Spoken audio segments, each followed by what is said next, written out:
Hello everybody, and welcome to Cracked, the show where we use DNA analysis to help crack unsolved crime scenes and cases.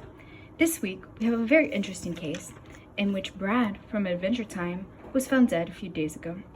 Very little is known about this case as of right now. However, we do have 4 potential suspects: Lumpy Space Princess, or LSP, Lumpy Space King, or LSK, Finn, and Jake. Luckily, investigators were able to find a single piece of hair at the scene of the crime. And since all of our suspects and the victim have DNA in our diploid organisms, we will be able to use DNA from this sample and run it through electrophoresis. And in that way, we'll be able to compare 2 VNTR loci from the sample to the DNA from LSP, LSK, Finn, and Jake to try to determine who the sample belonged to.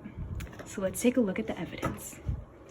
As we know, for us to conclude that the sample belongs to one of our suspects or victims, both alleles at both loci must exactly match that of the suspect or victim.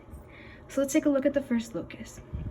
The first allele perfectly aligns with LSP and Jake, and the second allele perfectly aligns with LSP, LSK, Finn, and Jake.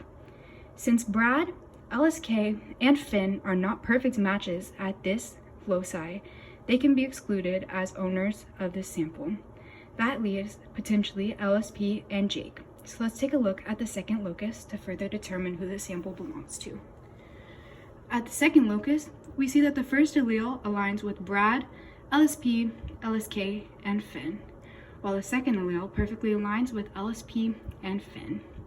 Jake can be excluded because he is not a perfect match at this locus. Additionally, Finn can be excluded because he was not a perfect match at locus 1. That only leaves LSP as a perfect match at both loci. So she is likely the owner of this DNA sample and was likely present at the crime scene. One other anonymous tip we would like to investigate is that LSP is the daughter of LSK.